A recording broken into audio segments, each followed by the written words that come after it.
Dans les heures sombres et matinales du 18 janvier 1887, alors que le thermomètre dégringolait à près de 42 degrés Celsius en dessous de zéro et qu'une bise hurlait tel un esprit en peine à travers les plateaux du Haut-Doubs, trois familles avançaient péniblement en file indienne dans des congères qui leur arrivaient aux genoux. Leur bouche avait y pris une teinte bleutée et cadavérique. Sous leur couverture ne trempée, leurs phalanges étaient raides comme des morceaux de bois. Droit devant eux, brillant telle une lueur d'espoir au cœur de la tempête de neige, un fin filet de fumée s'élevait d'un étrange chalet, une bâtisse qui s'enorgueillissait de posséder un étage, là où toutes les autres habitations de la vallée n'étaient que de simples plain-pieds. Guillaume Montfort, le plus riche éleveur bovin de toute la région, portait son épouse à bout de bras, car les membres inférieurs de la malheureuse ne parvenaient plus à la soutenir.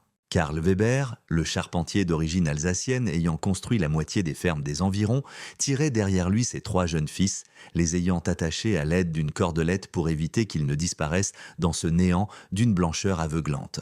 De son côté, Marthe Lefebvre, la fervente doyenne qui récitait sans cesse les Saintes Écritures lors de la messe dominicale, versait des larmes silencieuses, le fardeau de son immense orgueil, la faisant souffrir bien plus atrocement que le froid glacial qui aspirait peu à peu son énergie vitale. Tous les trois avaient jadis traité Matteo Navarro de fou allié. Ce même trio s'était moqué de lui sans la moindre pitié pendant une bonne année et demie. Pourtant, alors que leur propre demeure se transformait inexorablement en sépulture de glace, ces gens marchaient directement vers le seuil de l'individu qu'ils avaient tant méprisé. Néanmoins, pour saisir pleinement la manière dont cette situation extrême s'est produite, il nous faut remonter le fil du temps jusqu'à l'origine de cette histoire. Il est impératif de retourner au printemps de l'année 1885, époque à laquelle un veuf de 43 ans débarqua dans la cuvette avec pour seul bagage 2 maigres vaches, une carriole cabossée et un cœur littéralement en miettes. Matteo Navarro ne partageait pas les mêmes ambitions que le reste des colons qui affluaient dans l'est de la France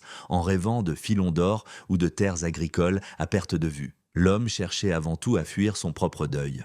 Il venait d'enterrer son épouse, Rosa, des suites de complications survenues lors de l'accouchement de leur 4e enfant, tout au sud, dans la province de Huesca. Le nourrisson n'avait pas survécu non plus. En l'espace de 6 petits mois, l'Espagnol avait conduit au cimetière la compagne qu'il chérissait depuis 20 ans et ce petit garçon qu'il n'aurait jamais l'occasion de voir grandir. Ses 3 filles toujours en vie, Elena, 14 ans, Carmen, 11 ans et la petite Lucia, âgée de 7 ans. Le regardèrent souvent avec des yeux vides, attendant que leur figure paternelle décide si la famille allait de l'avant ou se laissait simplement mourir de chagrin. Le patriarche prit la décision de continuer d'avancer. Il vendit absolument tous leurs biens restés en Aragon, parvint à rassembler environ 450 francs et fit l'acquisition d'une parcelle isolée dans la vallée du Doubs. Ce lopin de terre n'avait presque rien coûté, précisément parce qu'il se trouvait à des kilomètres du bourg, à bonne distance des voies de ferré, et demeurait totalement coupé du reste du monde. Néanmoins, l'endroit bénéficiait d'un cours d'eau cristallin et de pâturage très dense. Pour un individu à qui la vie avait tout arraché en dehors de ses enfants,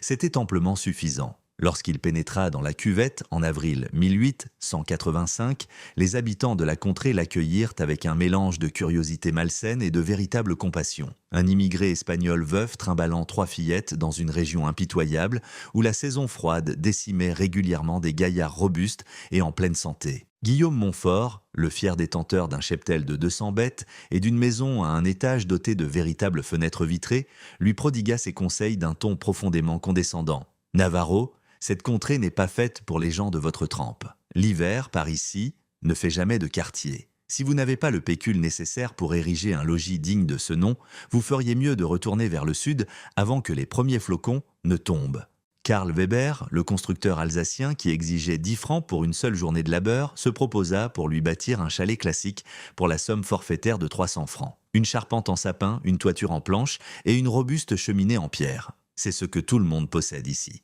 Et c'est précisément ce qui résiste au climat, expliqua-t-il, affichant l'assurance inébranlable d'un maître artisan accompli. Cependant, 300 francs constituaient pratiquement la totalité des économies de Matteo. S'il dilapidait tout ce magot dans cette bâtisse, il ne lui resterait plus un centime pour semer des cultures, acheter de l'outillage ou accumuler des denrées pour affronter les mois glacés. Marthe Lefebvre, la dame qui organisait les réunions de prière du dimanche dans son salon, rendit visite à la famille avec une miche de pain cuite au four et un sourire plein de morgue. Ce malheureux, raconta-t-elle plus tard aux autres mères de famille, il a débarqué dans cette vallée sans épouse, sans le sou et sans la moindre idée de ce qu'il attend réellement. Je lui ai confié une Bible et lui ai fortement suggéré de prier. C'est sincèrement l'unique solution qui s'offre à lui. Matteo Navarro, quant à lui, n'avait pas fait tout ce chemin jusqu'au plateau jurassien pour s'attirer la pitié des locaux. Il avait entrepris ce voyage dans l'optique de survivre. De surcroît, il gardait pour lui un secret dont absolument aucun de ses voisins n'avait connaissance. Un souvenir bien précis, transmis par son aïeul, Esteban Navarro, lequel avait grandi dans les hautes montagnes d'Aragon lors des hivers les plus impitoyables du XVIIIe siècle. Son grand-père lui racontait souvent des histoires détaillant la manière exacte dont les bergers d'altitude survivaient au gel mortel, alors même qu'ils n'avaient pratiquement pas de bois à glisser dans l'âtre. Le vieil homme lui avait inculqué un principe fondamental que la nature n'oublie jamais de respecter. La chaleur monte toujours. Un soir de mai, alors qu'il était assis autour d'un feu de camp en compagnie de ses 3 enfants, l'Espagnol esquissa ses plans sur le sol poussiéreux à l'aide d'une petite branche. « Nous allons concevoir les choses d'une manière différente », leur annonça-t-il. « Nous aménagerons notre espace de vie en bas et nous installerons les tables juste au-dessus. Le bétail logera directement au-dessus de nos têtes. La chaleur dégagée par leur corps se diffusera à travers notre plafond et nous maintiendra bien au chaud tout au long de l'hiver. » Elena, en sa qualité d'aînée, plissa le front, perplexe. « Papa, les gens du coin nous regardent déjà de travers. Si tu construis un bâtiment de la sorte, ils vont tous croire que tu as perdu la tête. » Son père lui adressa un petit sourire teinté de tristesse. « Ma chérie, le jour où ta maman nous a quittés, j'ai compris que le jugement des autres ne te sauvera jamais la mise. En revanche, le savoir, lui, y parviendra. Ton arrière-grand-père, Esteban, a survécu à 40 saisons glaciales en s'appuyant très exactement sur cette technique. Et nous allons en faire de même. » Dès le lendemain matin, l'homme se rendit à l'épicerie du hameau et acheta précisément ce dont le chantier nécessitait. Du bois pour la structure, d'épaisses planches pour le plancher de la grange, des clous, du goudron pour l'imperméabilisation, ainsi qu'un petit poêle en fonte qui ne lui coûta qu'une quinzaine de francs. Au total, il déboursa très exactement 120 francs.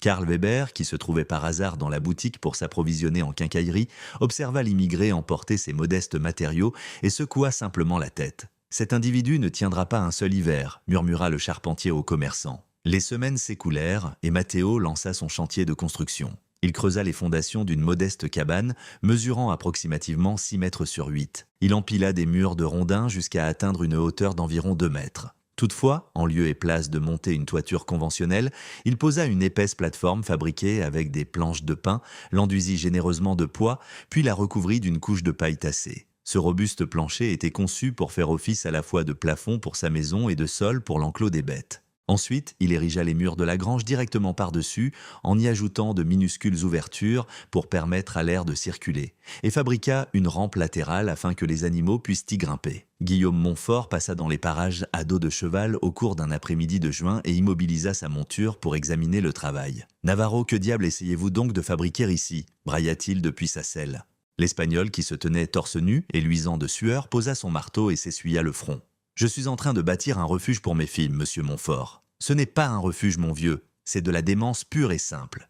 Vous avez l'intention d'établir du bétail juste au-dessus de l'endroit où roupillent vos gamines. Songez un instant au fumier, à l'odeur pestilentielle, au poids gigantesque de tout ce bazar. Cette installation bancale va s'effondrer à la seconde où une grosse chute de neige s'abattra. Et si elle ne vous écrabouille pas, l'air vicié finira inévitablement par vous rendre tous gravement malades. » Le charpentier improvisé soutint fermement le regard de son interlocuteur. « Monsieur Montfort, avec tout le respect que je vous dois, mon aïeul a élevé une demi-douzaine de bambins en utilisant ce système très précis. L'énergie dégagée par les animaux ne coûte pas un centime. Elle est également inépuisable. Et à condition que je construise cette structure correctement, rien ne va s'écrouler. Ma maisonnée restera bien au chaud, pendant que vos proches consommeront jusqu'à la toute dernière bûche de votre bois de chauffage. » Le riche éleveur laissa échapper un rire méprisant. « Navarro, je possède un magnifique poêle en fonte godin qui m'a délesté de 200 francs. J'ai des stères entiers de troncs d'arbres débités et méticuleusement empilés. En outre, j'ai les moyens financiers de m'en procurer davantage si nous venions à en manquer par hasard. Je n'ai absolument pas besoin d'un troupeau de bovins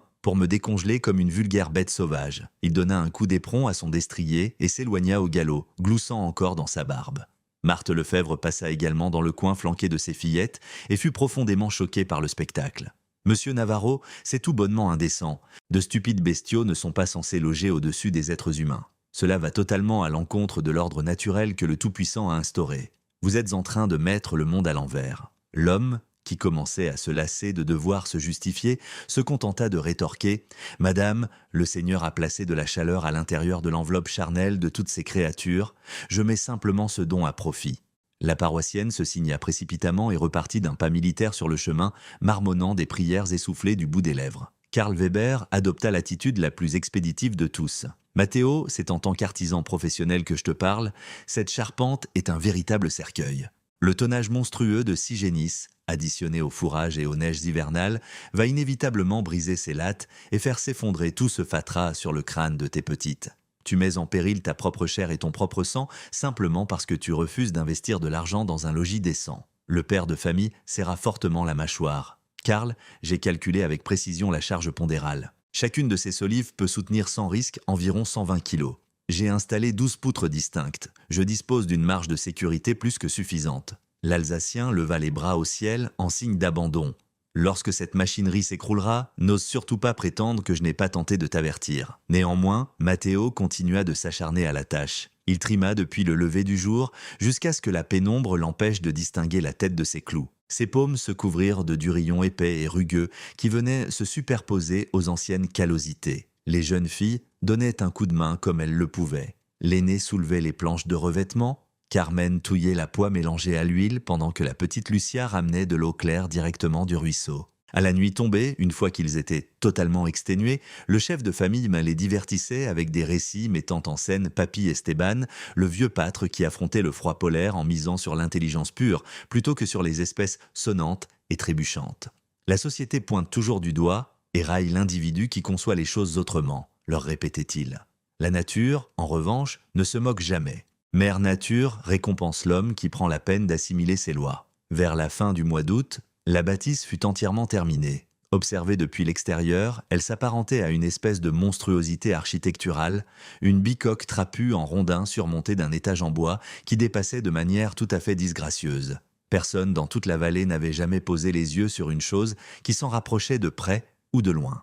Les enfants du coin la baptisèrent « la citadelle du fou ». Les adultes la citaient comme le parfait exemple de ce qu'un colon ne devait sous aucun prétexte reproduire. À l'intérieur, cependant, l'habitation de l'immigré était remarquablement solide, parfaitement sèche et patientait sagement avant d'être mise à l'épreuve. Si vous êtes convaincu que la sagesse des anciens détient plus de valeur que la présomption de notre époque moderne, n'hésitez pas à vous abonner à la chaîne. Nous sommes ici pour sauvegarder les mythes oubliés que l'usure du temps a sournoisement tenté d'effacer. La maison que Matteo Navarro avait bricolée ne découlait pas de la folie, mais découlait plutôt d'une compréhension aiguë des réalités élémentaires que l'humanité avait depuis longtemps délaissées dans sa précipitation à construire à l'identique de ses voisins. Pour comprendre les raisons pour lesquelles ces plans étaient destinés à résister au moment même où les logis habituels allaient inévitablement flancher, il nous faut examiner les détails de son ingénierie à la fois modeste et absolument brillante. La plateforme isolant l'étable supérieure des pièces à vivre située en contrebas se composait de 5 strates bien distinctes. Le premier niveau, celui qui donnait directement sur le sol du fenil, était constitué de madriers, de sapins mesurant 5 cm d'épaisseur, posés de manière parfaitement jointive sans le moindre interstice. Matteo avait sciemment acheté du bois vert et non séché à moitié prix parce que les artisans chevronnés refusèrent de travailler avec, sachant pertinemment qu'en vieillissant et en se rétractant, ces pièces de charpente s'emboîteraient à la perfection. La deuxième épaisseur consistait en un mélange poisseux de goudron noir et d'huile de lin, généreusement étalé en 2 couches épaisses. Ce rempart garantissait une imperméabilité totale et colmatait efficacement la moindre fissure persistante.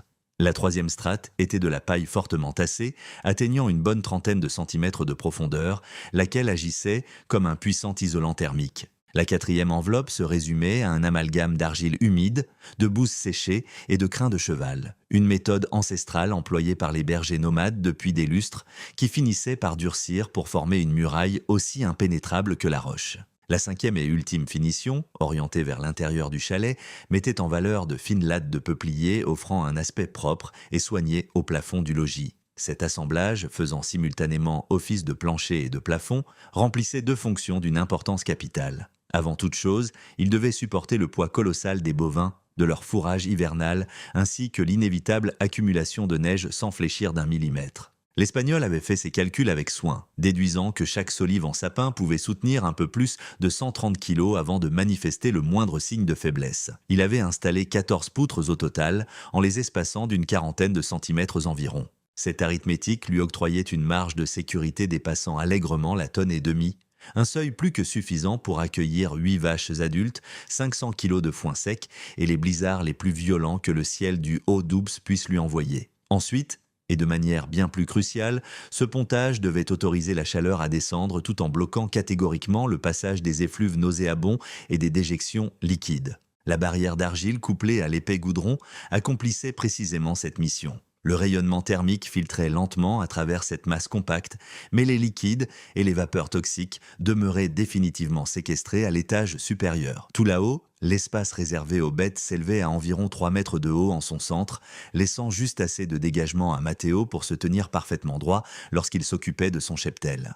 Les façades extérieures étaient constituées d'un bardage vertical présentant des interstices d'environ 2 cm entre chaque lame afin d'assurer une ventilation transversale optimale. Ce courant d'air s'avérait d'une importance vitale. Si l'enclos avait été hermétiquement clos, l'humidité générée par la respiration du bétail et leur mixion aurait engendré une forte condensation qui aurait fatalement ruisselé vers le bas. Néanmoins, grâce à ce tirage constant, les vents frais balayant l'intérieur absorbaient l'humidité et s'échappaient directement par les bouches d'aération supérieures. Par conséquent, la grange demeurait entièrement sèche, les animaux évoluaient dans un confort absolu, et l'énergie thermique plongeait directement vers le rez-de-chaussée où la famille en avait cruellement besoin. En contrebas, les véritables espaces de vie étaient exigus, mais d'une efficacité redoutable. Il s'agissait d'une unique pièce ouverte mesurant approximativement 6 mètres sur 8, protégée par une solide armature de rondins avoisinant les 20 cm d'épaisseur. Niché dans un coin, le veuf avait assemblé 3 couchettes superposées pour ses filles, disposées les unes au-dessus des autres, à la manière des lits de marins. Dans le recoin opposé, trônait son propre lit de camp. Placé en plein centre de la maisonnée se trouvait une petite table à manger en pain, accompagnée de 4 chaises en bois qu'il avait sculptées de ses propres mains. Et repoussé contre la paroi nord, on trouvait ce minuscule poêle en fonte Godin, un équipement qu'il n'aurait que très rarement besoin de pousser à sa capacité maximale. La physique fondamentale régissant l'installation de Matteo était d'une simplicité enfantine, et pourtant d'une puissance stupéfiante. Une vache adulte au repos dégage environ 400 watts d'énergie thermique à chaque heure qui passe. Pour le formuler plus simplement, cela équivaut pratiquement à maintenir un radiateur de taille moyenne allumé nuit et jour. Une demi-douzaine de bovins produisait la puissance de frappe thermique de 6 fourneaux tournant à plein régime. Cette chaleur radiante s'élevait d'abord, réchauffant la grange à une température oscillant entre 4 et 10 degrés Celsius, et ce même durant les pires vagues de froid. Mais l'expérience scientifique ne s'arrêtait pas là. Ce lourd plancher positionné entre les tables et le rez-de-chaussée fonctionnait exactement comme un puits thermique. Il absorbait toute cette douceur pendant de longues heures, puis la rediffusait paresseusement vers le bas, directement dans la pièce à vivre. C'était ni plus ni moins comme l'installation d'un radiateur de plafond géant qui ne s'éteignait absolument jamais et n'exigeait aucune bûche pour fonctionner. L'immigré avait naturellement hérité de cette formidable astuce par Papy Esteban, mais il avait passé énormément de temps à peaufiner le concept grâce à son sens aigu de l'observation. Au cours des premières semaines de septembre, bien avant que les véritables gels ne frappent en la région, il grimpait dans le fenil tous les soirs, muni d'un thermomètre bon marché qu'il s'était procuré pour une poignée de centimes. Il relevait le mercure à l'étage, puis redescendait l'échelle pour vérifier la température exacte au sein du chalet. Par une nuit d'automne ordinaire, lorsque l'air extérieur avoisinait les 10 degrés Celsius, l'enclos abritant ces 6 bêtes affichait approximativement 16 degrés. Et en bas, dans le logis, sans la moindre braise rougeoyante dans le poêle, le mercure atteignait presque les 18 degrés. La chaleur descendait incontestablement. Son invraisemblable machinerie portait ses fruits. Cependant, le labeur ne s'était pas simplement évaporé une fois la bâtisse achevée. Matteo avait parfaitement conscience que pour que son système opère sans danger durant la saison rude, il lui fallait 3 éléments cruciaux, un bétail robuste, du fourrage en abondance et une discipline de fer. Tout au long des mois estivaux et jusqu'au cœur de l'automne, il s'échina sans s'accorder la moindre pause. Il faucha les hautes herbes des pâturages de la vallée et les hissa à l'intérieur du fenil. Chaque génisse exigeait quotidiennement près de 6 kilos de foin sec, rien que pour rester vigoureuse et maintenir une température corporelle stable. 6 bovins multipliés par les 180 jours que dure l'hiver jurassien. Le calcul grimpait à environ 6 tonnes et demie de nourriture. L'homme coupa, fit sécher et emmagasina plus de 7 tonnes.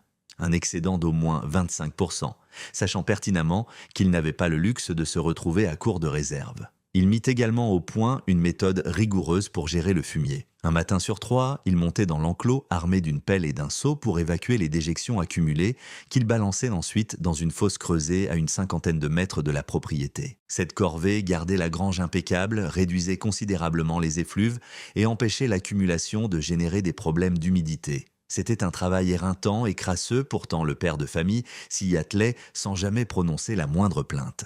Ses fillettes mettaient là parfois la main à la pâte pour l'assister, bien qu'il s'efforçât constamment de les épargner des besognes les plus ingrates. « Vous, les filles, concentrez-vous sur vos études », leur ordonnait-il. « Entraînez-vous à lire, je me charge de l'étable. » Tandis que Matteo s'épuisait dans son cycle infernal consistant à scier du foin, nourrir les vaches et entretenir son excentrique bâtisse, ses voisins organisaient leurs propres préparatifs saisonniers. Guillaume Montfort embaucha une équipe de 6 ouvriers agricoles pour abattre et stocker son bois. Il déboursa 250 francs pour une véritable montagne de troncs de sapin et d'épicéas qui s'élevait comme une muraille fortifiée à côté de sa demeure. C'est exactement ainsi que les hommes prévoyants gèrent leurs affaires, se vanta-t-il auprès de son épouse gonflée d'orgueil. Peu importe la rudesse du gel, nous resterons parfaitement au chaud. Sa résidence abritait 2 poêles en fond de godin, chacun étant suffisamment puissant pour chauffer à blanc un vaste salon. C'étaient des appareils somptueux d'une efficacité redoutable et incroyablement onéreux. Ils incarnèrent le summum du confort de la bourgeoise provinciale. Karl Weber, le maître charpentier alsacien, plaçait toute sa confiance en son propre savoir-faire exceptionnel. Sa maison possédait des cloisons doublées et bourrées de sciure de bois pour faire office d'isolant. Elle était dotée de petites fenêtres protégées par de lourds volets pleins. Elle abritait un immense foyer en pierre édifié en plein milieu de l'habitation, capable de projeter une chaleur rayonnante dans toutes les directions possibles. L'ingénierie allemande ne fait jamais défaut, se gargarisait-il auprès de quiconque daignait l'écouter. Ma ferme pourrait survivre aux hivers les plus mordants de forêt noire. Le climat du Doubs n'est rien en comparaison. Marthe Lefebvre, pour sa part, s'accrochait à sa foi inébranlable. « Le bon Dieu pourvoira », prêchait-elle. « Nous avons surmonté 4 hivers polaires dans cette vallée. Nous survivrons à un autre. » Sa modeste maison était tout à fait classique, équipée d'une seule cheminée et d'une cuisinière en fonte traditionnelle. Elle possédait beaucoup moins de bois de chauffage que la famille Le Montfort, mais elle était persuadée que son mari et ses fils aînés pourraient simplement en débiter davantage si la nécessité se présentait. De plus, les pionniers de la communauté veillaient toujours les uns sur les autres. Personne ne laissait jamais ses voisins mourir de froid. C'était la loi tacite de ces régions frontalières. Courant octobre, lorsque les premières gelées sévères teintèrent l'herbe des prairies d'un blanc éclatant, les 3 voisins passèrent à cheval devant les terres de Matteo et assistèrent à une scène qui sembla conforter toutes leurs pires craintes. L'Espagnol était juché sur le toit de sa grange, martelant des planches supplémentaires pour consolider les angles.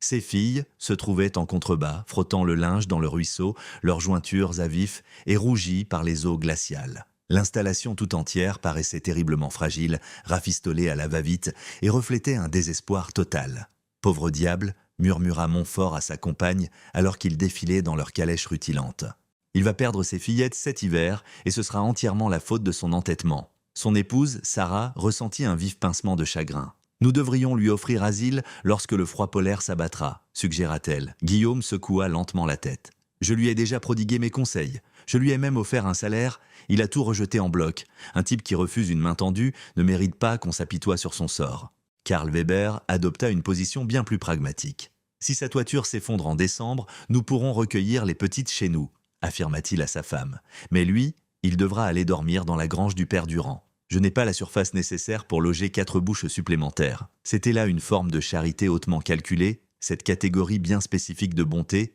qui s'accompagne de lourdes conditions. Marthe Lefebvre priait pour eux chaque soir. Seigneur, protège cet homme insensé et ses enfants innocents. Ouvre son cœur afin qu'il puisse reconnaître son erreur avant qu'il ne soit trop tard. Elle croyait sincèrement accomplir une œuvre pieuse. Elle présumait que Matteo commettait le péché mortel de l'orgueil absolu en balayant d'un revers de main toutes les méthodes traditionnelles qui avaient fait leur preuve. Pourtant, le père de famille ne commettait aucun péché dicté par la vanité. Il posait un acte de foi envers un savoir bien plus ancien que n'importe quel poêle moderne, bien plus éprouvé que ces massives cheminées en pierre et infiniment plus fiable que la charité conditionnelle de son voisinage. Toutes les nuits, une fois que ses filles avaient sombré dans le sommeil, l'homme gravissait l'échelle menant à l'étage et posait sa paume à plat contre le flanc de ses vaches. Il sentait cette chaleur incessante, le pouls régulier et rythmé de la vie elle-même. Et il savait au plus profond de ses os qu'il avait pris la bonne décision. Le tout premier signal d'alarme survint le 18 novembre 1886. Matteo se réveilla avant l'aube, comme à son habitude, et perçut immédiatement que quelque chose clochait terriblement dans l'atmosphère. Un silence de mort, suffocant, pas le moindre souffle de vent, aucun gazouillis d'oiseaux, pas même le clapotis lointain du ruisseau. Il s'extirpa de son lit de camp et poussa la porte de la cabane. Le ciel pesait comme une chape de plomb massif, une étendue grise ininterrompue s'étirant d'un horizon à l'autre, dépourvu de la moindre fissure d'azur. L'air stagnait parfaitement, mais paraissait tranchant comme une lame, comme si des épées invisibles lévitèrent dans l'obscurité, n'attendant que le signal pour frapper. Matteo referma l'huise à la hâte et réveilla sa progéniture. « Personne ne met le nez dehors aujourd'hui », ordonna-t-il avec fermeté. « Quelque chose d'une violence inouïe est en approche. » Helena, qui à 15 ans maîtrisait déjà l'art de déchiffrer les expressions de son père, ne prit même pas la peine de contester. Elle aida ses petites sœurs à enfiler leurs vêtements de laine les plus épais et prépara une marmite de bouillie chaude sur le petit réchaud. Dehors, la lumière du jour s'infiltrait, totalement vidée de ses couleurs, presque comme si le soleil lui-même ne daignait pas faire une véritable apparition. Sur le coup de 10 heures du matin, les précipitations neigeuses commencèrent. Ce n'étaient pas de délicats flocons virevoltant paresseusement au gré du vent. Il s'agissait de cristaux de glace acérés, voyageant presque à l'horizontale, propulsés par une bourrasque surgie de nulle part, hurlant avec la fureur refoulée d'une bête fauve que l'on aurait gardée enchaînée toute l'année. En moins de 2 heures, le paysage tout entier fut purement et simplement englouti. L'homme ne parvenait plus à distinguer le cours d'eau situé à une 50aine de mètres de là. Il ne pouvait même plus repérer la clôture qu'il avait dressée à peine 20 mètres devant sa porte. Il était même incapable de discerner ses propres mains nues lorsqu'il les tendait devant son visage. Confinés, en toute sécurité à l'intérieur du chalet, les gamines se blottirent près de l'appareil en fonte. Matteo s'avança au beau milieu de la pièce et fixa droit vers les lattes du plafond en peuplier. Il plaqua sa main contre le bois. C'était chaud. Pas brûlant au point de se roussir, mais indubitablement plus chaud que les épaisses parois de rondins qui les entouraient. Droit au-dessus de leur tête, installés confortablement sur leur litière de foin, ces 6 génisses ruminaient en paix, crachant leurs 400 watts d'énergie thermique chacune, divinement inconscientes qu'elles étaient activement en train de sauver la vie des personnes mêmes qui les nourrissaient. La tempête fit rage pendant 36 heures d'affilée. Lorsque les hurlements se turent enfin, la vallée était ensevelie sous près d'1 mètre de poudreuse compacte. Le mercure avait plongé à moins 28 degrés Celsius. L'Espagnol força l'ouverture de sa porte d'entrée, obligé de jeter tout le poids de son corps contre la neige amoncelée pour la dégager, et le spectacle qui s'offrit à lui coupa littéralement le souffle. Ses piquets de clôture dépassaient à peine d'une 30aine de centimètres des congères. Le ruisseau avait gelé pour se transformer en un miroir de verre massif. Et très loin à l'horizon, il pouvait apercevoir des panaches de fumée noire, épais et graisseux, s'échappant des cheminées de ses voisins, des nuages tourbillonnants et désespérés prouvant qu'ils brûlaient leur bois de corde à une vitesse vertigineuse pour éviter de périr de froid. Matteo retourna à l'intérieur de sa bicoque, verrouilla la lourde porte et consulta le thermomètre accroché au mur. 17 degrés Celsius. Dans son humble demeure, sans avoir alimenté le petit fourneau en fer depuis plus de 2 heures, et ce uniquement pour cuisiner les repas, la température se maintenait à de très confortables 17 degrés. À l'extérieur, elle stagnait à moins 28, une différence faramineuse de 45 degrés Celsius. Et ce gouffre thermique colossal était entièrement comblé par une demi-douzaine de bêtes à cornes mastiquant de l'herbe sèche à l'étage du dessus. Du côté de la propriété de Guillaume Montfort, la situation devenait incroyablement dramatique. Son luxueux poil godin rugissait tel un dragon en cage, dévorant le bois à une cadence si folle que ses 2 fils aînés devaient ramener des bûches fraîches à l'intérieur toutes les heures. Pourtant, à chaque fois qu'ils entr'ouvrirent la porte pour faire un pas dehors, une rafale arctique s'engouffrait et volait immédiatement le peu de chaleur que le monstre d'acier avait réussi à accumuler. Ces superbes fenêtres vitrées, si magnifiques durant la période estivale, s'étaient changées en plaques de glace massives, irradiant un froid glacial directement dans le salon. Sarah Montfort avait drapé de lourds édredons sur chaque encadrement, mais cela ne faisait pratiquement aucune différence. Les enfants dormaient emmitouflés sous 3 couches de vêtements. Guillaume sommeillait en serrant farouchement sa femme contre lui sous 4 épaisses couvertures en laine. Malgré tout, au lever du jour, ils découvrirent qu'un épais givre blanc recouvrait leurs cloisons intérieures. « Ceci n'a rien de naturel », murmura Guillaume à son épouse lors de la 3e nuit. « En 4 années passées ici, je n'ai jamais ressenti un tel frima. » Sarah, affichant des lèvres cruellement gercées et des jointures couvertes d'engelures douloureuses, se contenta d'opiner du chef. Elle n'avait même plus l'énergie vitale pour parler. Il consumait 20 rondins massifs par jour. Cette gigantesque réserve de bois que le propriétaire avait fièrement amassée pour 250 francs fondait comme du sable sec glissant entre les doigts d'un homme. Si ce froid mordant persistait, il ne survivrait tout bonnement pas jusqu'en février. Plus bas, chez Karl Weber, le célèbre savoir-faire alsacien faisait face à son épreuve ultime et il échouait lamentablement. Les murs doublés et remplis de sciure fonctionnaient assez bien lorsque la météo flirtait avec la barre du zéro. Mais à moins 28 degrés, cette sciure, gelée intégralement, devenait dure comme la pierre et perdait toute sa capacité à emprisonner l'air inerte. Les parois se transformaient essentiellement en de gigantesques blocs de bois massifs et de glace. L'imposante cheminée maçonnée trônant au centre de la pièce à vivre, l'élément dont il s'était vanté sans relâche, recelait un défaut de conception fatal. La lourde maçonnerie absorbait la chaleur des flammes, mais elle provoquait également un appel d'air vers le haut, l'aspirant directement par le conduit. Karl fit rapidement le calcul macabre. Pour 3 bûches, qu'il balançait dans l'âtre, une seule réchauffait effectivement sa famille. Les 2 autres servaient uniquement à chauffer le ciel du haut doux. Sa femme, Greta, tenta de faire lever une pâte à pain sur la cuisinière, mais le mélange refusait obstinément de gonfler, car l'air ambiant de la pièce était purement et simplement trop glacial. Leurs 3 jeunes garçons avaient développé une toux caverneuse et persistante qui ne voulait pas céder. L'artisan savait au fond de lui qu'il s'agissait des premiers stades de la pneumonie. Il avait conscience que si le mercure ne remontait pas très vite, il finirait par creuser une tombe pour l'un de ses fils. Durant les heures sombres, alors que le reste de la maison dormait, Karl fixait les solives de son propre plafond et songeait à la bâtisse idiote et inversée de l'Espagnol. « Des vaches sur le toit ?» bredouillait-il. « C'est impossible que ça marche réellement. » Pourtant, une infime parcelle de son esprit, une parcelle qu'il refusait catégoriquement d'admettre à haute voix, ne pouvait s'empêcher de s'interroger. Marthe Lefèvre combattait l'hiver féroce par un déni absolu et des prières incessantes. Chaque matin, elle rassemblait sa nichée autour de la table et récitait des psaumes, implorant la protection divine du Tout-Puissant. « Le Seigneur est mon berger, je ne manquerai de rien », psalmodiait-il en chœur tandis que leurs dents claquaient violemment dans leurs mâchoires. Mais le Seigneur n'empilait pas miraculeusement de bûches fraîches sur son tas de bois et il ne colmatait pas non plus les fissures pleines de courants d'air de ses murs. Son mari, Thomas, souffrait d'une douleur sourde et écrasante au creux de la poitrine qui s'aggravait de jour en jour. Marthe comprenait que c'était son cœur. Le froid brutal obligeait l'organe d'un homme à fournir un effort double rien que pour maintenir le sang à bonne température. Thomas approchait la 60aine et avait trimé dur toute son existence. Son muscle cardiaque était tout bonnement en train de lâcher. Par une après-midi glaciale du début du mois de décembre, la croyante finit par prendre sa décision. Elle s'enveloppa étroitement dans sa cape de laine la plus lourde, emmitoufla son visage derrière un épais foulard et marcha péniblement à travers les congères en direction de la parcelle de l'immigré. Elle ne confia à personne l'endroit où elle se rendait. Elle ne pouvait supporter que sa famille la voie ravaler son immense fierté. Elle marcha péniblement pendant 20 longues minutes, luttant contre un vent de face qui tentait sans cesse de la repousser en arrière, jusqu'à ce qu'elle finisse par apercevoir la construction saugrenue du montagnard. Un très fin ruban de fumée s'échappait du tuyau du poêle. Rien de comparable aux épais nuages désespérés crachés par toutes les autres maisonnées. Une douce lumière jaune filtrait de la minuscule lucarne.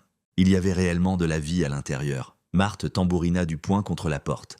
Mathéo lui ouvrit, le visage marquant une stupéfaction totale et authentique. « Madame Lefèvre, allez-vous bien? Avez-vous besoin d'assistance ?» La femme s'engouffra à l'intérieur sans attendre la moindre invitation, totalement désespérée d'échapper à la bise cinglante. Et à l'instant même où elle franchit ce seuil, son corps ressentit une chose que son cerveau engourdi ne parvenait pas tout à fait à assimiler. De la chaleur. Une véritable chaleur, constante et profondément enveloppante. Pas la morsure sauvage et cuisante d'un poil en fonte gavé à ras-bord, mais une douceur rayonnante et délicate qui pressait de toutes parts. Ses joues brûlées par le gel commencèrent à picoter atrocement au fur et à mesure que la température évoluait. « Comment » croassa-t-elle faiblement. Mathéo lui adressa un sourire navré. « Le troupeau, Madame Lefèvre. Je vous l'avais déjà dit, la chaleur dégagée par les bêtes ne tarit jamais. » La paroissienne leva les yeux, scrutant les lattes polies du plafond.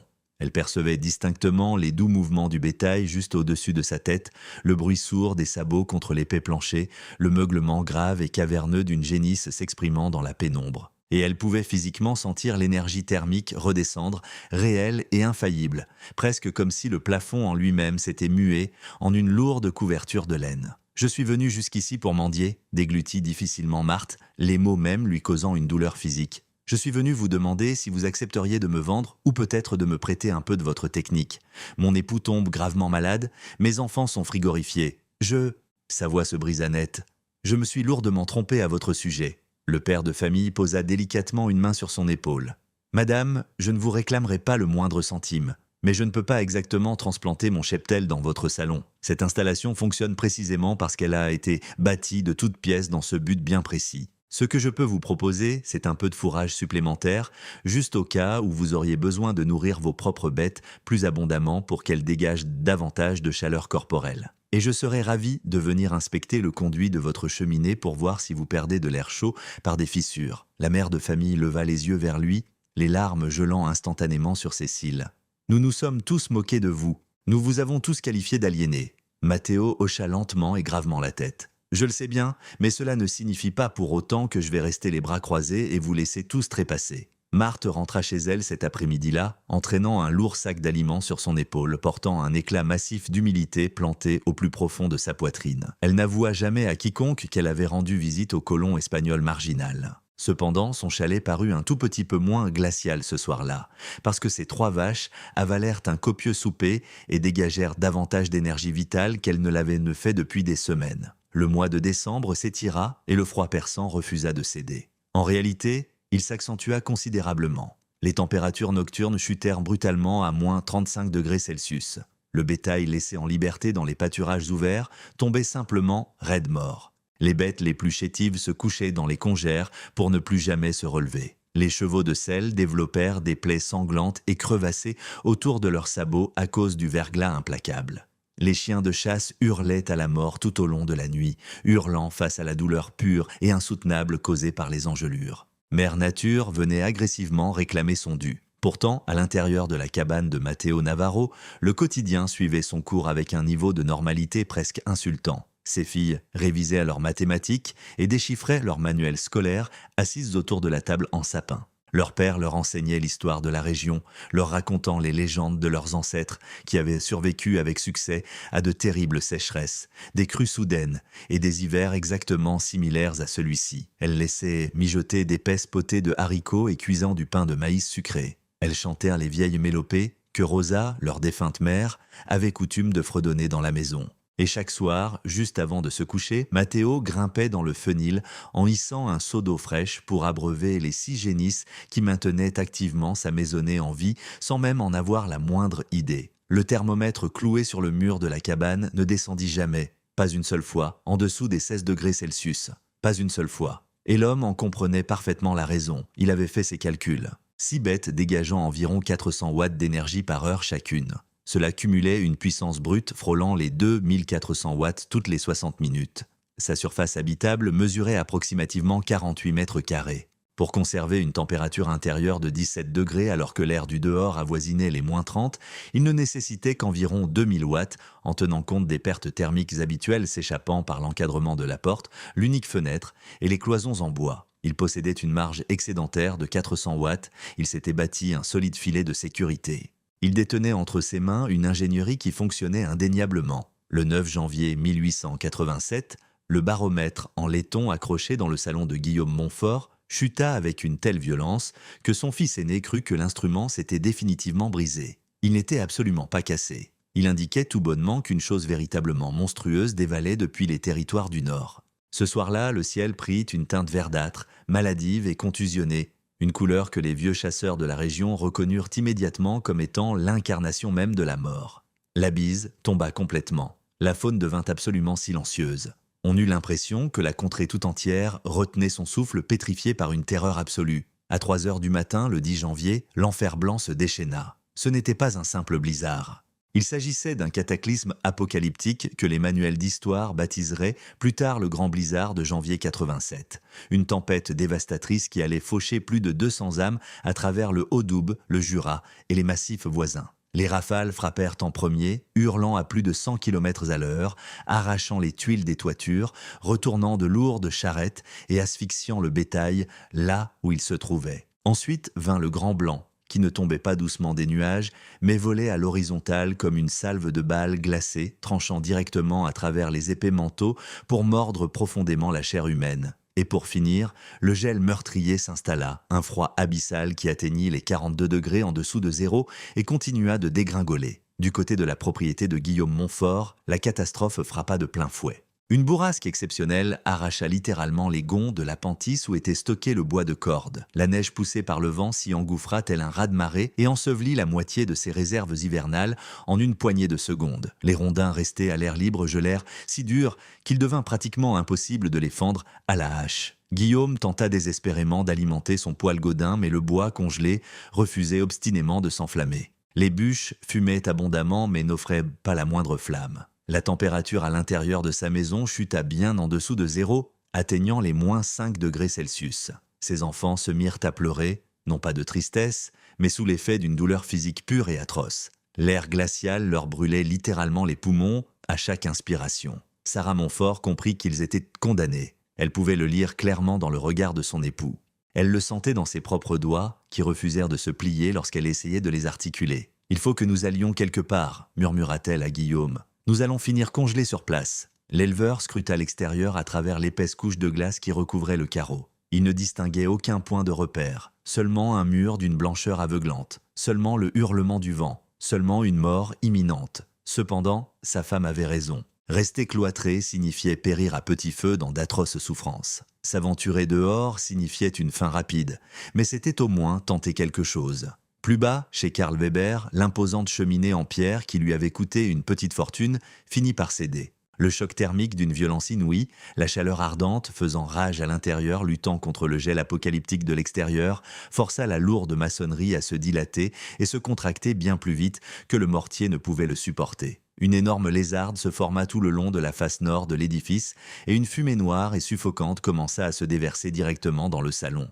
Karl fut contraint de faire un choix cornélien entre laisser sa famille mourir de froid ou les regarder s'étouffer à cause de la suie. Il opta pour le froid. Il étouffa entièrement le foyer. Il emmitoufla ses 3 jeunes garçons dans chaque édredon par-dessus et bout de laine sur lesquels il put mettre la main. Lui et Greta s'allongèrent de part et d'autre des enfants, utilisant leur propre corps comme boucliers humains contre le frima mortel qui avait désormais totalement envahi leur demeure. « Nous partons chez l'Espagnol », annonça soudainement Karl. Greta le dévisagea comme si son esprit avait fini par sombrer dans la folie. L'aliéné qui a perché des vaches sur son toit, cette cahute doit être ensevelie sous les décombres à l'heure qu'il est. L'artisan secoua la tête avec obstination. Si elle s'était écroulée, nous aurions entendu le fracas par-dessus le vent.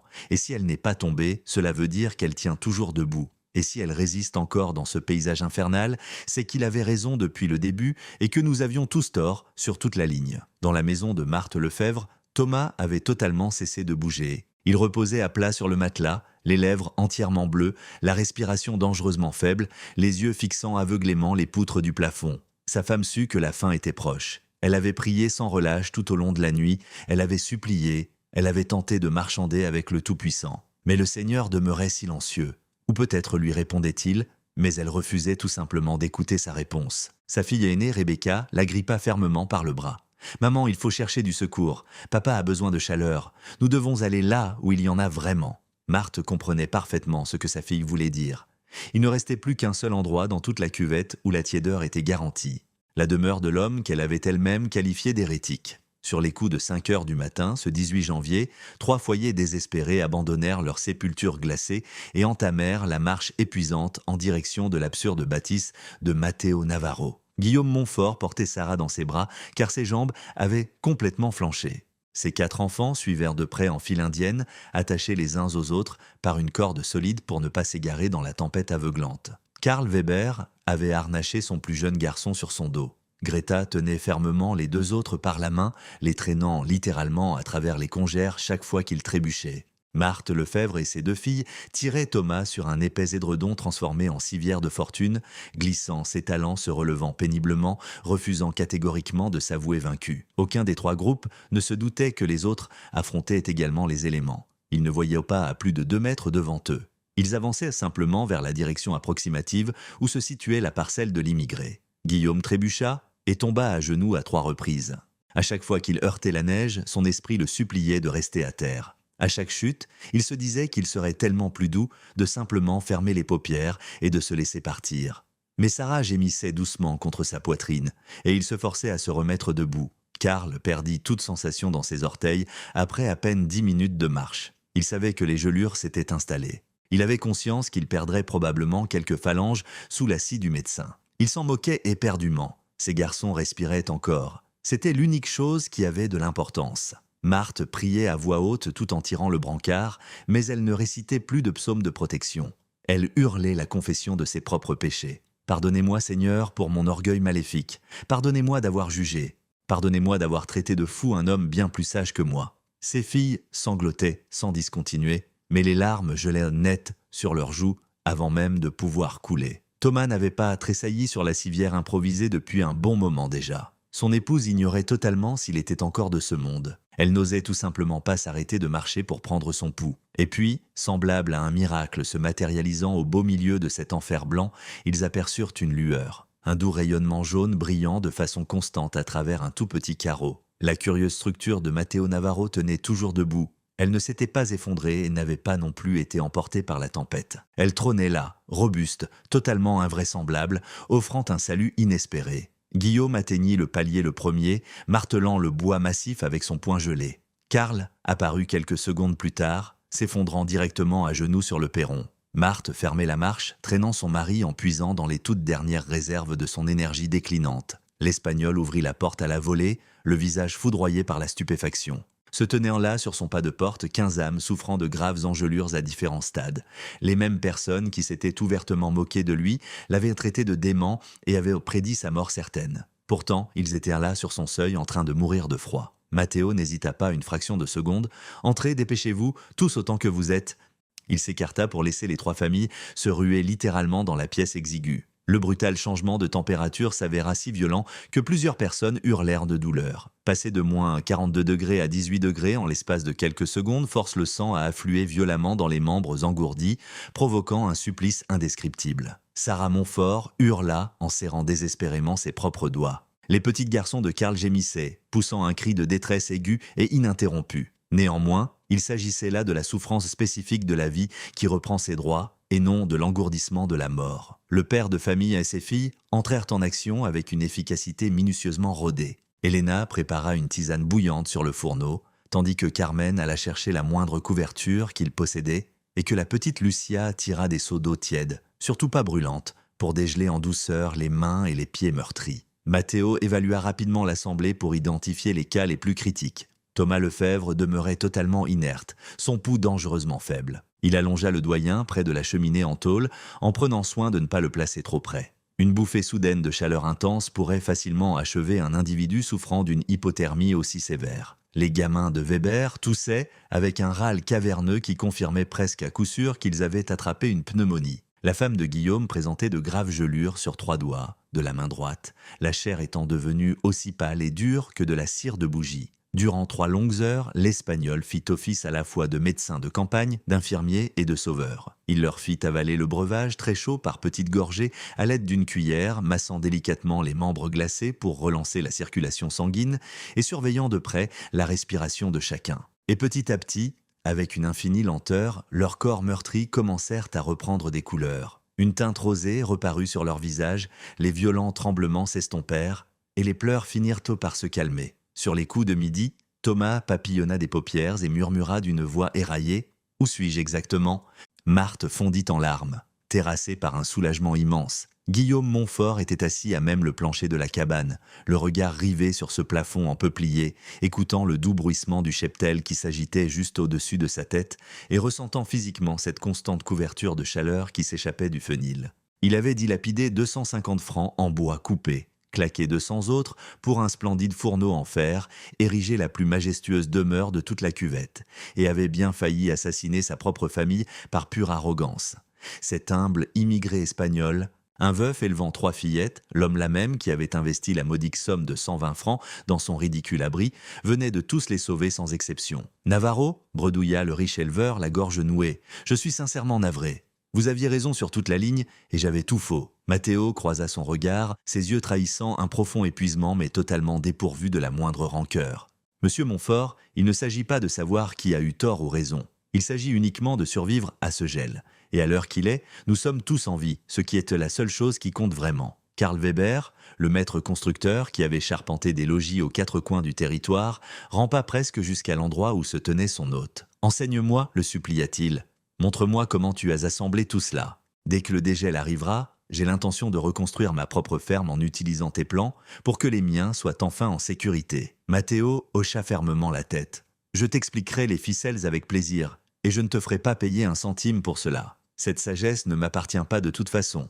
Elle appartient à mon aïeul Esteban, au berger d'altitude d'Aragon, et à quiconque est disposé à écouter Mère Nature plutôt que de chercher à se battre avec elle. » Marthe Lefèvre ne prononça pas la moindre syllabe, mais tomba simplement à genoux devant le veuf et embrassa sa main calleuse, la plus vibrante démonstration d'humilité dont elle était capable. Il aida délicatement la femme à se relever. « Madame Lefèvre, cela n'est pas nécessaire. Nous sommes voisins dans cette vallée, et les voisins veillons les uns sur les autres. » La matriarche secoua la tête, honteuse. « Nous ne nous sommes pas comportés comme des voisins avec vous. Nous avons agi comme des juges moralisateurs. Nous avons été foncièrement cruels, et pourtant vous avez sauvé nos peaux malgré tout. » Le blissard s'acharna pendant 4 jours entiers. Un total vertigineux de 18 âmes logea dans cette minuscule bâtisse d'à peine 48 mètres carrés. Ils se relayaient pour dormir et mirent en commun les provisions que Matteo avait judicieusement stockées. Et chaque jour, chaque heure, chaque minute qui s'écoulait, le thermomètre de la bicoque se maintenait à un confortable 17 degrés Celsius, pendant que le reste du monde, à l'extérieur, mourait littéralement de froid. Là-haut, dans la grange, les bêtes continuaient de brouter leur fourrage, de ruminer en paix et de produire leurs 400 watts d'énergie à l'heure, parfaitement ignorantes qu'elles s'étaient métamorphosées en l'outil de survie le plus redoutable de toute la région du Haut-Doubs.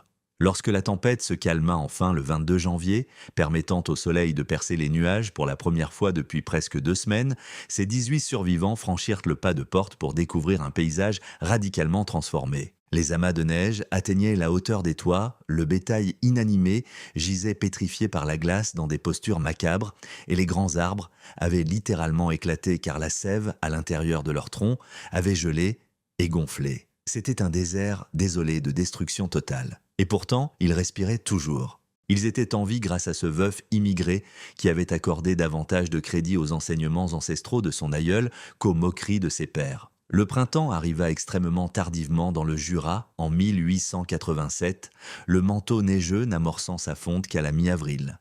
Lorsque le dégel s'installa enfin, il dévoila l'ampleur effroyable du drame. Plus de 200 colons avaient péri dans la cuvette et les villages environnants. Près de 80% des troupeaux avaient été décimés, tandis que des familles entières avaient tout bonnement disparu, retrouvées stratrifiées à l'intérieur de leurs fermes des semaines plus tard, lorsque les rescapés purent enfin se frayer un chemin à travers les congères. Toutefois, au sein de ce petit bourg, niché le long de la vallée du Doubs, 18 personnes avaient survécu à la vague de froid à l'intérieur d'une cahute que tout le monde avait jugée aberrante. La nouvelle se répandit comme une traînée de poudre, poussant les journalistes de Besançon à grimper dans la vallée spécialement pour relater l'histoire de ce colon espagnol et de sa grange miraculeuse. Navarro, qui se sentait profondément mal à l'aise sous le feu des projecteurs, se contentait de répéter sa phrase fétiche « Il n'y a pas eu de miracle, c'était juste de la physique élémentaire. La chaleur s'élève naturellement, les bêtes produisent de l'énergie thermique, et si l'on conçoit sa demeure pour capter ce rayonnement,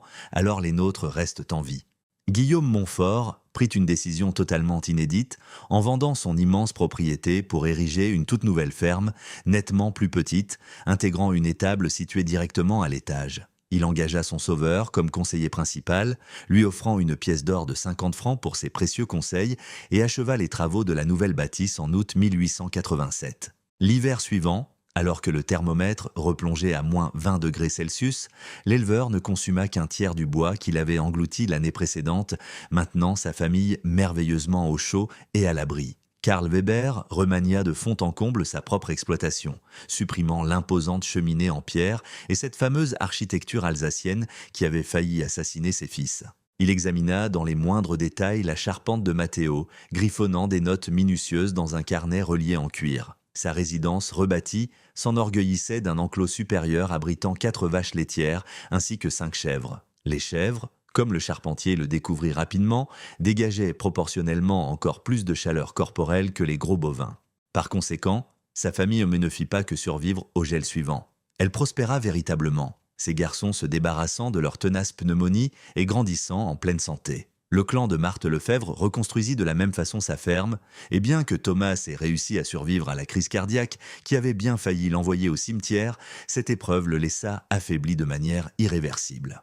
Il n'avait tout simplement plus la force d'accomplir des travaux éreintants, mais son fils aîné, forgé par leur confrontation avec la mort, prit la relève et construisit une variante légèrement modifiée du plan de l'Espagnol. En remplaçant les génisses par des moutons, le jeune homme constata qu'une douzaine de brebis produisaient exactement la même énergie thermique que 6 bovins, tout en occupant une surface moindre et en engloutissant nettement moins de fourrage. Vers l'année 1890, 3 ans après le grand blizzard, 15 des 20 chalets implantés dans la vallée du Doubs avaient adopté une déclinaison de cette architecture à granges suspendues. Les nouveaux arrivants affluant dans le secteur reprirent la technique d'emblée, tandis que les vétérans ayant bravé cet hiver meurtrier démolirent activement leurs vieilles propriétés pour les réaménager. Le concept perdit rapidement sa réputation d'excentricité ibérique et se métamorphosa en la norme absolue en matière de construction ingénieuse dans toute cette région inhospitalière. Matteo Navarro n'amassa jamais de fortune.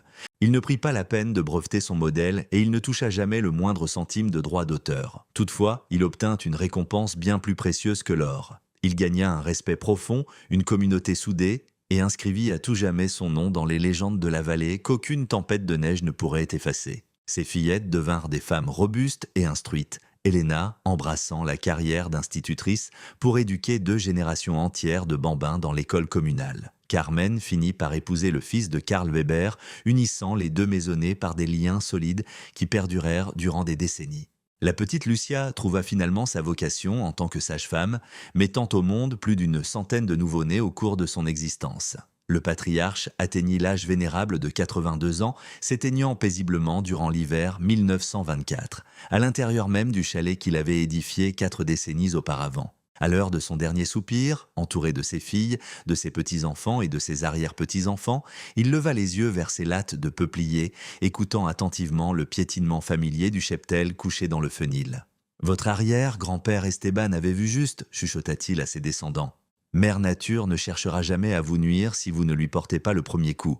Elle offre absolument tout ce dont un homme a besoin, pourvu qu'il sache simplement prêter l'oreille. » On l'enterra dans le modeste cimetière du bourg, sous une stèle dépouillée qui indiquait « Matteo Navarro, 1842 à 1924 ». Il a conçu les choses différemment, il a sauvé des vies. Ses funérailles attirèrent la plus grande foule que la région ait jamais connue, rassemblant des personnes en deuil venues de toute la Franche-Comté et même de la frontière suisse. Des gens qui avaient eu vent de la légende et qui avaient personnellement adopté sa méthode salvatrice. Guillaume Montfort, devenu un vieillard buriné de 70 ans, s'avança pour prononcer l'éloge funèbre. Cet homme nous a enseigné que la véritable humilité possède infiniment plus de force que l'arrogance, que le savoir-faire ancestral surpasse systématiquement les modes passagères et qu'un immigré, sans le sou possédant à peine 120 francs, peut être bien plus riche qu'un baron du bétail à la tête de 1000 bêtes, du moment qu'il détient la bonne connaissance. La demeure de l'Espagnol tint bon pendant un demi-siècle supplémentaire, et lorsqu'elle fut finalement démolie en 1974 pour laisser place à une nouvelle route départementale, les historiens locaux documentèrent méticuleusement le moindre détail de sa charpente. Ils découvrirent que les madriers, en sapin d'origine, demeuraient durs comme de la pierre, même après 89 années d'usure, tandis que ce lourd pontage thermique, pris en sandwich entre les pièces à vivre et l'enclos des animaux, était parfaitement intact. Cette machinerie ridicule dont tout le village avait juré qu'elle s'écroulerait lors de son premier hiver avait traversé pratiquement tout un siècle. Si vous entrez aujourd'hui dans le modeste musée d'histoire locale de Pontarlier, vous tomberez sur une exposition entière consacrée à Matteo Navarro et à l'innovation brillante qui tira d'affaire tant de vies durant l'une des vagues de froid les plus meurtrières de l'histoire du Haut-Doubs. La vitrine présente des photographies d'époque défraîchies de sa bicoque, des ébauches de ses plans, ainsi que des copies encadrées des chroniques de journaux qui ont immortalisé son récit. On y trouve également une plaque en bronze sur laquelle on peut lire « Lorsque la sagesse ancestrale rencontre l'urgence vitale, elle enfante des innovations qui défient le bon sens tout en honorant profondément les lois de la nature. L'histoire de Matteo nous rappelle avec force que le véritable progrès ne jaillit pas systématiquement des technologies les plus onéreuses ou des courants à la mode. » Parfois, il découle tout bêtement d'un veuf endeuillé se remémorant les anecdotes de son grand-père au coin du feu, de la modeste humilité indispensable pour reconnaître que nous ne détenons pas la science infuse. et du courage brut nécessaire pour concevoir les choses différemment, alors même que tout le village vous traite d'aliénés. Et il émerge toujours, invariablement, d'une volonté d'écouter attentivement Mère Nature plutôt que de chercher bêtement à la dompter par la force brute. Le principe fondamental que Navarro avait maîtrisé, le fait que la chaleur corporelle du bétail peut chauffer un foyer humain si elle est correctement canalisée,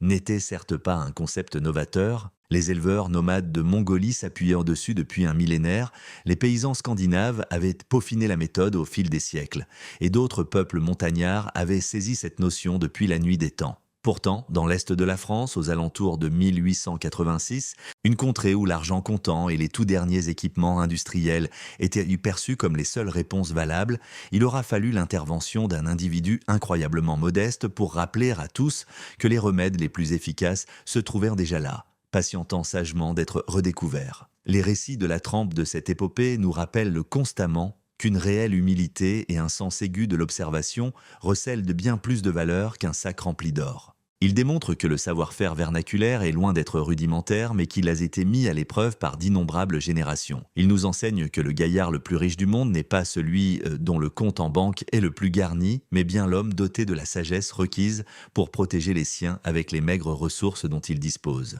En outre, ils mettent en lumière le fait de qualifier un homme de fou uniquement parce qu'il bâtit autrement, n'est bien souvent qu'un aveu flagrant de notre propre ignorance. Si cette fabuleuse histoire de survie et de justice poétique a su vous toucher, si elle vous a rappelé qu'il existe une toute autre manière d'appréhender la vie, honorant la sagesse des anciens et les lois inébranlables de la nature, n'oubliez pas de laisser un j'aime et de partager ce récit avec quelqu'un qui a besoin d'entendre que le monde récompense les personnes humbles et perspicaces bien plus généreusement que les arrogants et les aveugles. Allez-y et cliquez sur ce bouton d'abonnement, car nous allons continuer à sauver ces légendes oubliées, des histoires concernant des gens ordinaires, ayant accompli des exploits extraordinaires, non pas parce qu'ils étaient exceptionnels à la base, mais tout bêtement parce qu'ils possédaient suffisamment de modestie pour apprendre de ceux qui avaient tracé le chemin avant eux. La prochaine fois que quelqu'un vous affirmera que vous avez perdu la tête en tentant de faire les choses différemment, repensez à Matteo Navarro en train de construire son étable suspendue pendant que tout son voisinage se moquait ouvertement de lui. Et n'oubliez jamais que 18 personnes ont survécu à un gel apocalyptique pour l'unique raison qu'un homme solitaire a eu le cran de faire la sourde oreille au sarcasme pour placer toute sa confiance dans les leçons que son grand-père lui avait transmises au coin d'un feu de camp dans les hautes montagnes d'Aragon il y a de cela bien des années.